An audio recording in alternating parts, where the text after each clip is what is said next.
What we learned from covering Bill Belichick's Patriots teams. Foxborough, Mass.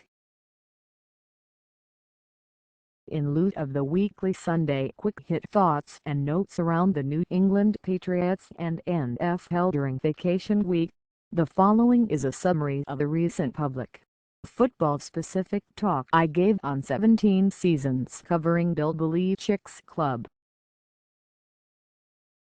Let's call it the top 10 things a reporter has learned about team building and covering a four-time Super Bowl championship franchise. 10. No shying away from tough decisions.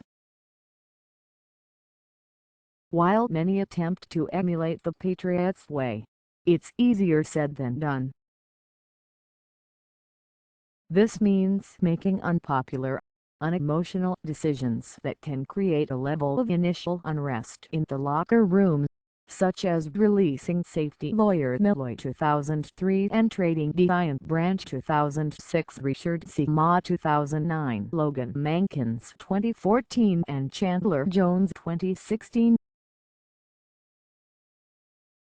The merits of each decision can be debated, but the intent can't.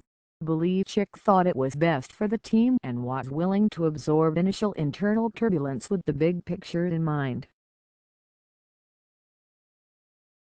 Having a top-of-the-line quarterback and leader in Tom Brady often played a significant part in keeping things on a positive track. 9. Reaction to adversity/clutch situations helps define greatness.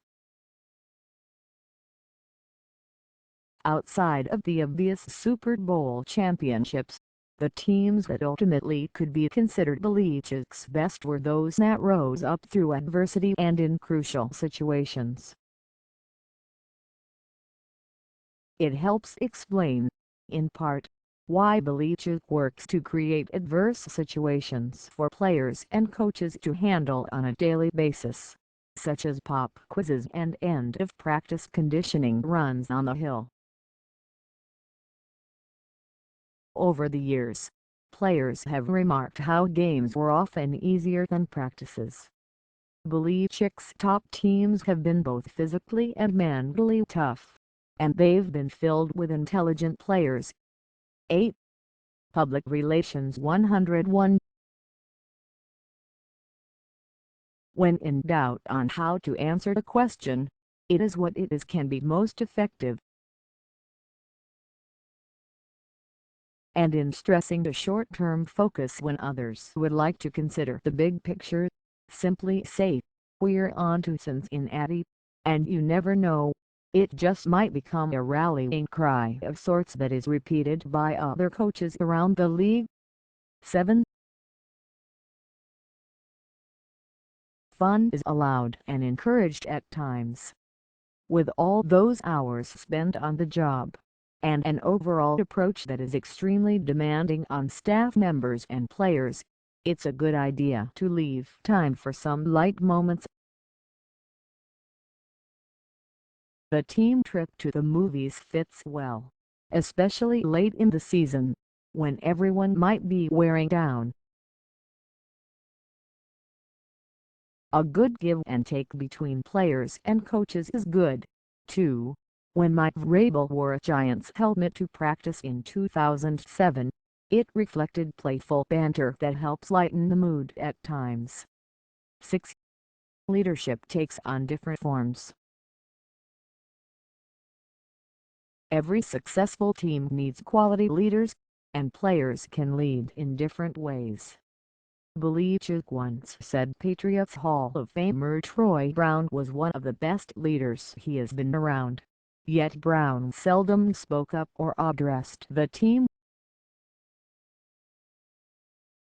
Then there was linebacker Junior Seau, the top-of-the-line leader who spoke to the team regularly before everyone took the field for games.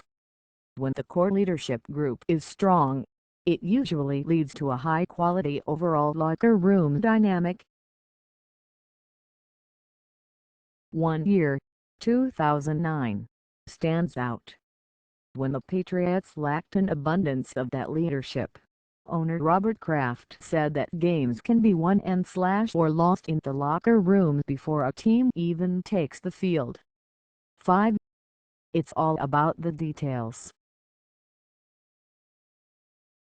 Just last month at practice, Belichick was seen drilling Brady on the finer points of the handoff.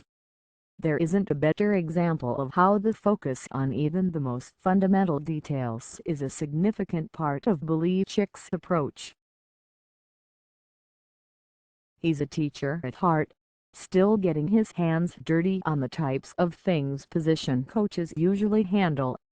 His approach extends to his coaches, with a general preference to hire young and groomed staffers, e.g.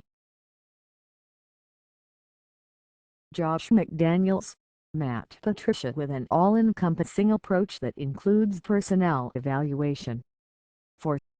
Always choose comfort on the sideline.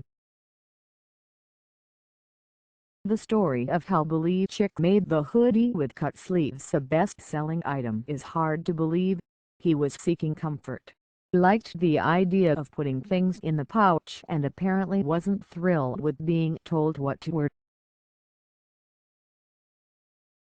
The moral of the story: when unsure what to wear, go hoodie and you might unintentionally start a fashion trend. 3. Hardcore preparation and adjusting on the flight.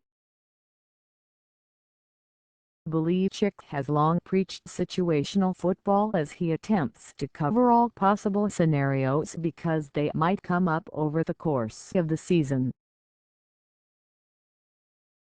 That includes having the team practice outdoors regardless of most weather conditions outside of lightning and dangerously high winds.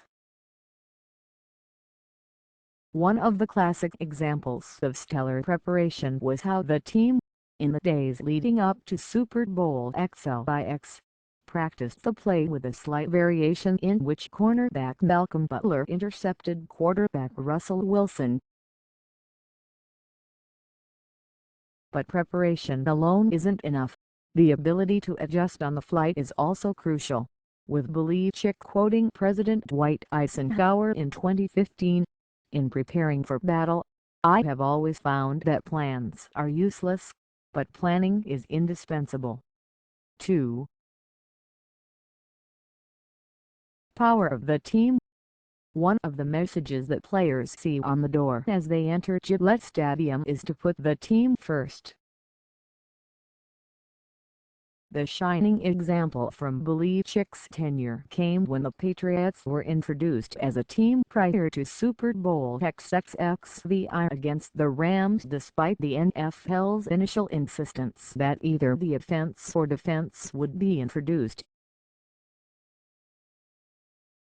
Getting a team to come together is one of the great challenges for any coach, and one way to try to move a group in that direction is asking an offensive lineman Matt Light to catch a punt after an arduous stretch of training camp, and if he executes, the entire team gets the weekend off.